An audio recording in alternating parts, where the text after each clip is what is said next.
Today we're going to be starting a series on this camera, the Canon 70D. It's a bit old now, but it was a great camera when it came out and it's still quite a good camera today. The 70D is for serious enthusiasts and I would say it's an entry-level professional DSLR. The 70D was succeeded by the 80D and then the 90D. Today we're going to be covering all the buttons and dials so that we know what each one does before we delve into actually operating the camera.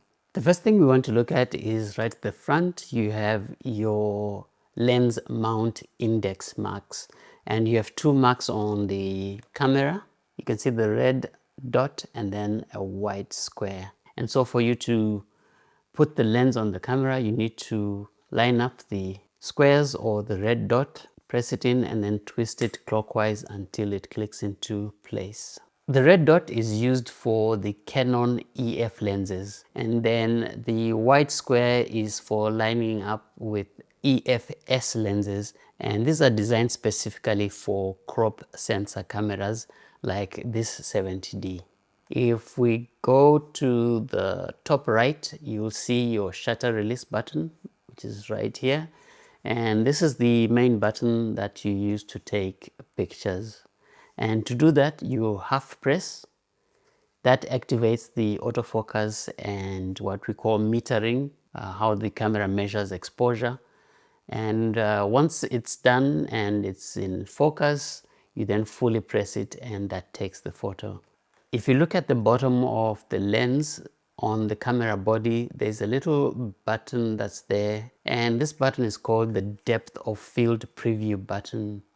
And what it does is that it lets you preview how much of your image will appear in focus, and that is called depth of field. When you press this depth of field button, the lens closes down to the selected aperture.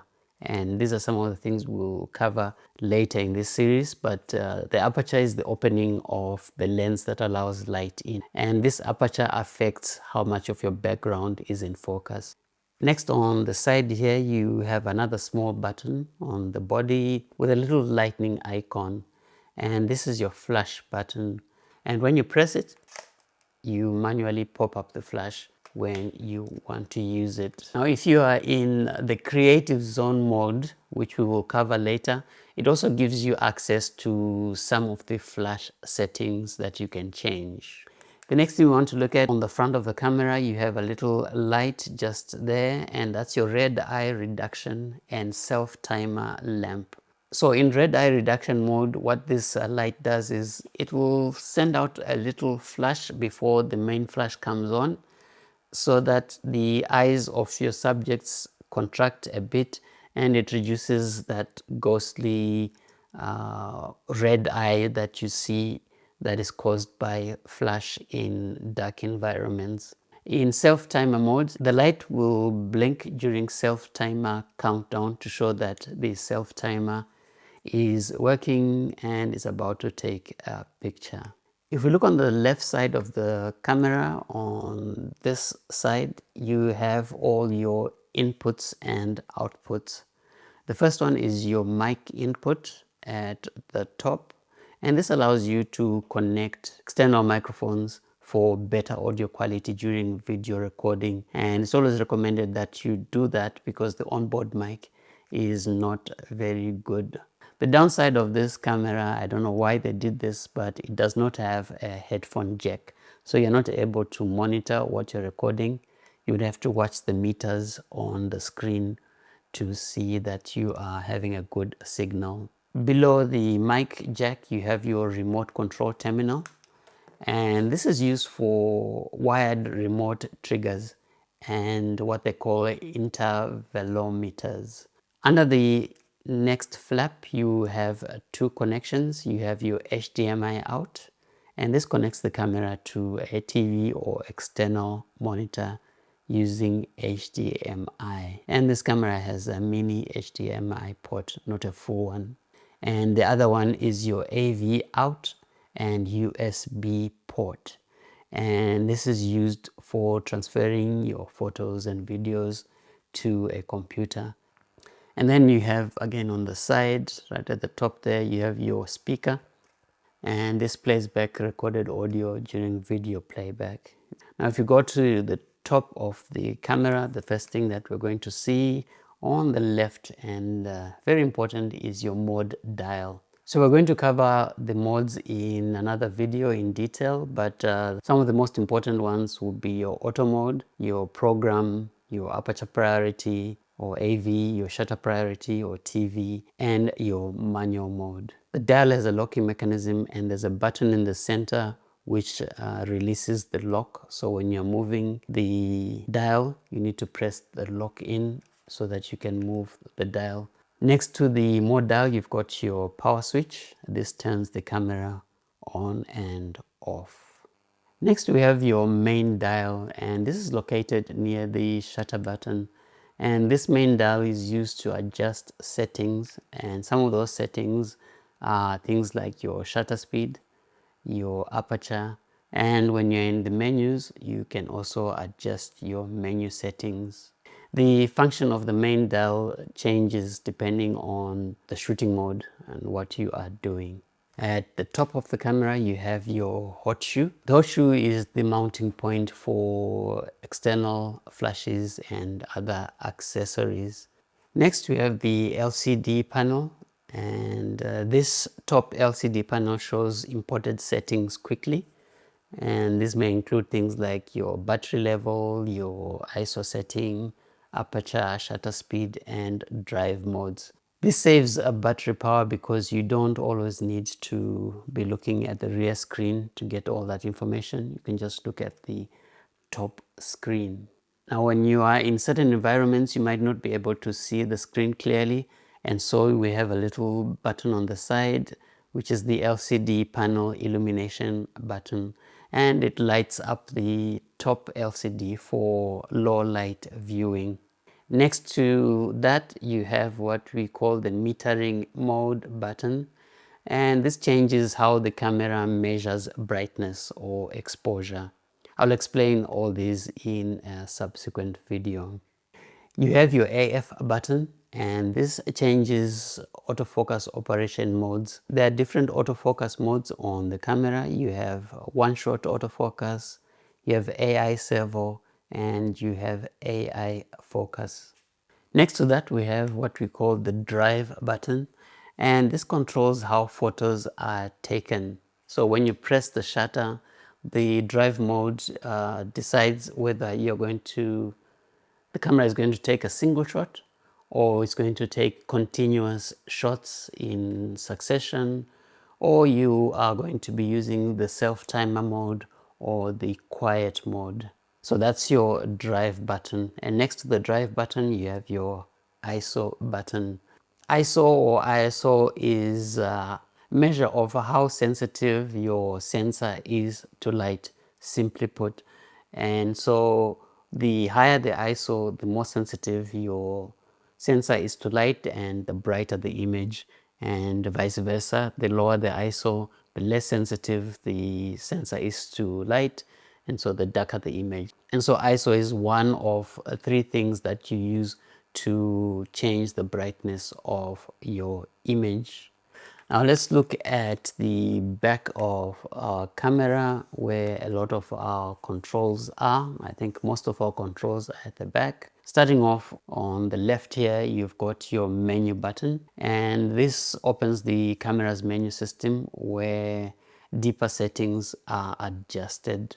Next to the menu button, you've got your info button, and the info button cycles through different information on your LCD screen. And then we go all the way to the right, you're going to get your Q button. You're going to use this Q button quite a lot because it opens up the quick control screen, and this allows you to have fast access to major settings, and so it's one of the most useful buttons that you can learn to use as a beginner.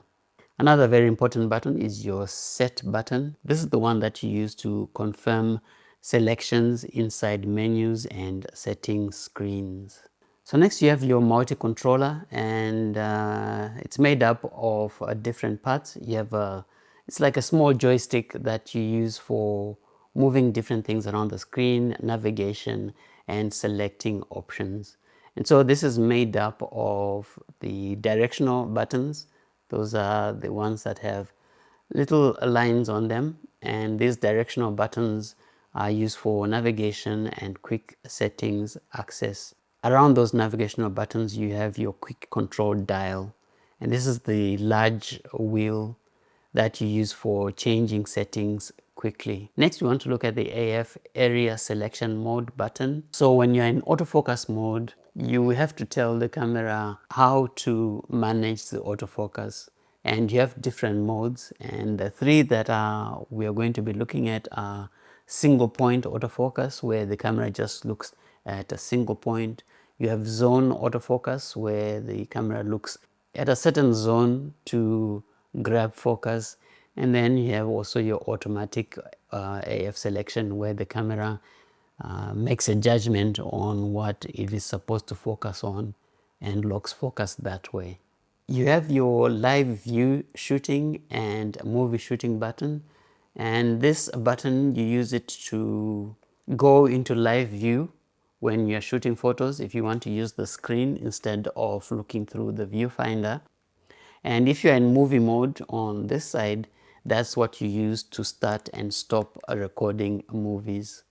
Next to that, you have your AF on button, and this is what activates autofocus independently from the shutter button if you want to do that.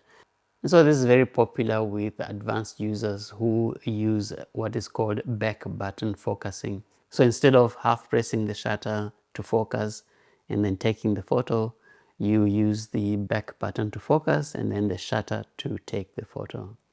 Then you have your playback button, and this is what you use to review photos and videos that you have already captured. We go down to the other blue button, which is your trash button, that you use to delete unwanted images or videos. And then next to the trash, you have your lock lever. And the lock lever locks the quick control dial to prevent accidental changes. At the top, you have two buttons that are multifunctional. The first one, we'll call it the index, reduce, AEFE lock button. That's a lot of stuff, but basically this is a multifunction button, and what it does, depending on where you are, it either locks exposure so that the exposure doesn't shift while you're shooting. It also locks the flash exposure, same thing, so that the exposure doesn't change while you're shooting. In playback mode, it reduces the image magnification when you're reviewing photos, and if you keep pressing it, it will lead you to displaying index thumbnails of everything that you have shot. Next to it is another multifunction button which magnifies, and it also is the AF point selection button, and you use this to zoom into photos during playback. So if you're looking at some photos and you want to enlarge them, that's what you use. And then it also assists with the AF point selection. So when you are in AF mode, you can use this button to select the AF points. Next, you have the built-in microphone, and this records audio during video recording. On the other side, you have your SD card slot. So this is where you put in your SD card. This camera only has one SD card slot, and it's always recommended that when you are using SD cards, make sure you format your card before use and format it in the camera. Don't do it in a computer or any other camera. Otherwise, the folder structure might confuse the camera and you have issues with your images. So now that you know where the controls are, you're ready for the next step of learning the Canon 70D. In the next episode, we're going to be looking at the menus. And so that's it for today. See you on the next one.